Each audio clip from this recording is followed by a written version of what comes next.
नमस्कार, मैं हूं रविंद्र जैन और आप देखना शुरू कर चुके हैं सबकी खबर। आज जबलपुर से बड़ी खबर आ रही है। बड़ा उलटफेर जबलपुर में होता दिखाई दे रहा है। कल भारतीय जनता पार्टी के चाणक्य और देश के गृह मंत्री अमित शाह जी जबलपुर पहुंचे थे। जबलपुर भारतीय जनता पार्टी में जिस तरह की उथल पुथल मची हुई है, जिस तरह की बगावत की खबरें आ रही हैं, उससे देखते हुए मध्य प्रदेश के किसी भी नेता की बस की बात नहीं रही। दिल्ली से जो दो केंद्रीय मंत्री आए हुए हैं, भूपेंद्र यादव और अश्विनी वैष्णव, उनके भी बस की बात नहीं रही। तब देश के गृह मंत्री स्वयं जबलपुर पहुंचे और उन्होंने भारतीय जनता पार्टी के तमाम सारे नेताओं को बिठा के बात की। और मैं आपको बता दूं, वो जबलपुर से उड़े हैं और वहां के नेताओं ने तय कर लिया कि अब हमें इस पार्टी को छोड़कर कहीं और उड़ना है। और यही हुआ आज सुबह, यानी जब मैं रविवार को ये कार्यक्रम बना रहा हूँ, आज सुबह की खबर है।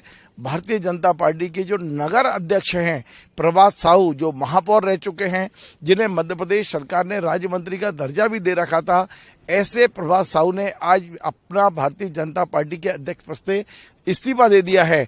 और खबर ये आ रही है कि संभवतः कल प्रभात साहू जो है वो पश्चिम सीट से, जहां जबलपुर सांसद राकेश सिंह चुनाव लड़ रहे हैं, वहां से नामांकन भर सकते हैं।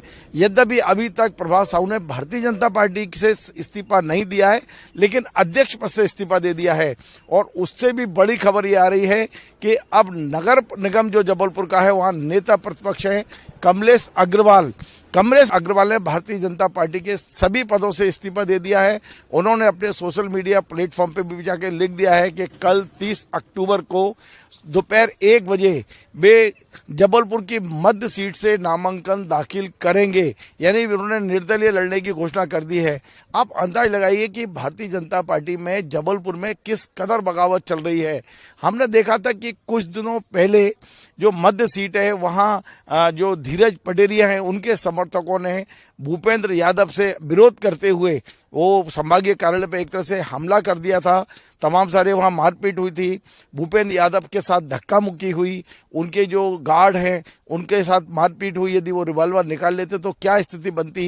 ये तमाम सारी चीज़ें चल रही हैं। और मध्य प्रदेश के जबलपुर शहर, या जो महाकौशल का एक हृदय स्थल है, महाकौशल का मुख्यालय है, वहाँ पर भारतीय जनता पार्टी की बगावत किसी प्रकार से भी कंट्रोल नहीं हो रही है।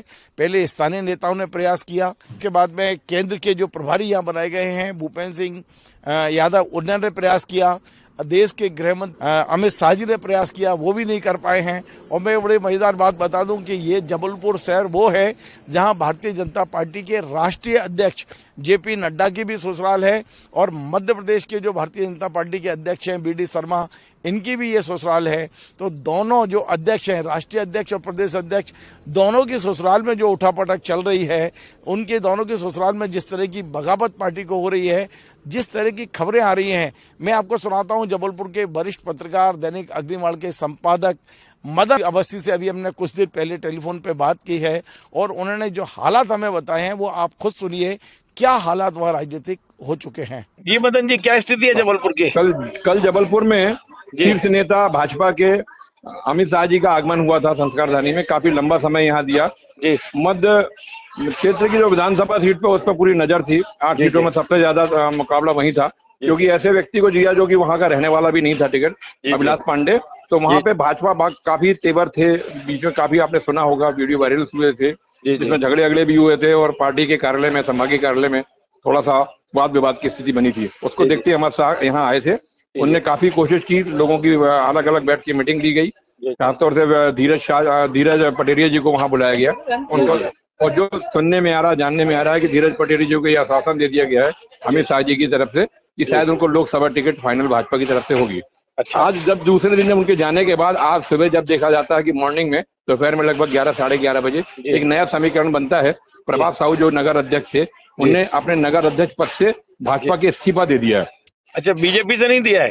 हाँ, बीजेपी से नहीं दिया, उन्होंने अपने नगर अध्यक्ष पद से इस्तीफा दे दिया है। अच्छा। उसके 1 घंटे बाद एक नया समीकरण और बनता है, क्योंकि कमलेश अग्रवाल उसी विधानसभा क्षेत्र से पार्षद हैं। उन्होंने भी अपने वहां से उन्होंने कहा कि मैं कल बागी के रूप में आने वाला 30 अक्टूबर, मतलब कल का दिन, वो निर्दलीय प्रत्याशी के रूप में एक भारी जुलूस लेके नामांकन भरने जा रहे हैं। वो कौन सी सीट से भरेंगे? वो मध्य क्षेत्र से।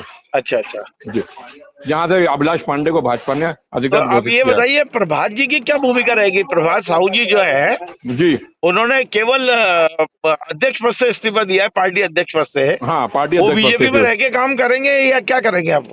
अब देखिए, अब उनके ऊपर क्या लगता है, क्योंकि आज उन्होंने रिजाइन किया है, शाम तक समीकरण तय हो पाएंगे कि वो जी। काम करते हैं कि बागी के रूप में अपना तेवर दिखाएंगे, क्योंकि उनके साथ काफी कुछ भाजपा कार्यकर्ता भी हैं, क्योंकि मदन नगर जी, अध्यक्ष। हमारे सूत्र बता रहे हैं कि जो प्रभात साहू हैं जी, वो चुनाव लड़ सकते हैं राकेश सिंह जी की वाली सीट से।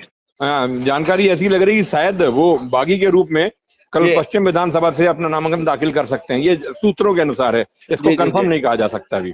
जी जी जी। तो जी, अब पूरे जबलपुर जिले की स्थिति क्या है? बड़ी ज- ऐसी स्थिति हो गई है, केंद्रीय मंत्री पे भारतीय जनता पार्टी के लोग हमला करते हैं, उनके जी, गार्ड को मारते हैं। खुद जी, गृह मंत्री को, देश के गृह मंत्री जो भारतीय जनता पार्टी के चाणक्य कहे जाते हैं, जी, उन्हें जी, जी, स्वयं मोर्चा संभालना पड़ता है। और जी। उनके उनके दौरे के बाद भी दो बड़े नेता चले जाते हैं। ये हो क्या रहा है जबलपुर में? रविंद्र जी, बहुत अच्छा क्वेश्चन किया आपने। ये बिल्कुल सही बात की कि इतने बड़ा जो चाणक्य माना जाता है, माने जाए अमित शाह, वो संस्कारदानी में कहीं ना कहीं चाणक्य उससे फेल होते दिखाई दे रहे हैं, जी क्योंकि जी उनकी यहाँ पे बिल्कुल नहीं चल पा रही है। जी उन्होंने जी आगे बहुत कोशिश की यहाँ पे जी हैं। कल क्या ग्रहण का दिन था, जी। मुझे लग रहा है कि भाजपा में शायद संस्कारधानी में ग्रहण लग गया है, तो अच्छा ग्रहण के समय पे ये सब मीटिंग हुई है, उसी दौरान उनका जबलपुर से वापसी हुआ है। और जो आपने पूछा कि पूरे जिले की क्या स्थिति बनेगी, 8 विधानसभा क्षेत्र हैं, जी निश्चित तौर से नेक टू नेक मुकाबला है, पर जी जी भाजपा की झोली में जी। 3 और कांग्रेस की झोली में 5 दिखाई देती है। यदि 6-2 भी हो जाए तो अतिशयोक्ति नहीं बोलने की, मतलब क्योंकि वर्तमान। बहुत बड़ा नुकसान भाजपा को होता दिख रहा है आपको जी, अभी? दिख रहा है, अंतर कलह है, जी जी जी टिकट के बंटवारे में अंतर कलह है, जी ये जी दिखाई दे रही है। जी जी अब दिखाई ये देगा कि 17 तारीख को, जो 18 तारीख को जो नामांकन होना है, जी। उसमें समझ में आएगा, और 1-2 दिन में जब नाम वापस होने की वापसी की होगी, तो और स्थिति स्पष्ट हो भाई एक जाएगी तब। आखिरी और सवाल मेरा ये है जी, मदन जी, जी, क्या उम्मीद है कुछ ये लोग मान जाएंगे या ये विद्रोह ये डटे रहेंगे? ये लोग जो प्रभात जी हैं, कमलेश जी हैं, दिनेश पटेरिया जी हैं, और जी। कभी और भी इस पंक्ति में और भी कोई बड़े नेता आ सकते हैं क्या एक आध दिन में?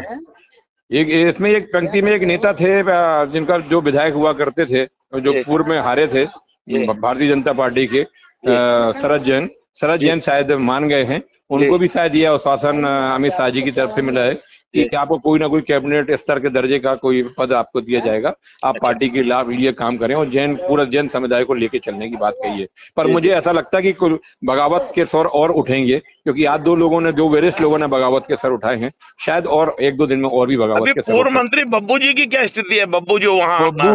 बब्बू जी अभी सामान्य रूप से भाजपा के लिए काम कर रहे हैं, उनकी अच्छा। ऐसी कोई बगावत नगर पश्चिम क्षेत्र से नजर नहीं आ रही है। चलिए, बहुत बहुत धन्यवाद आपका।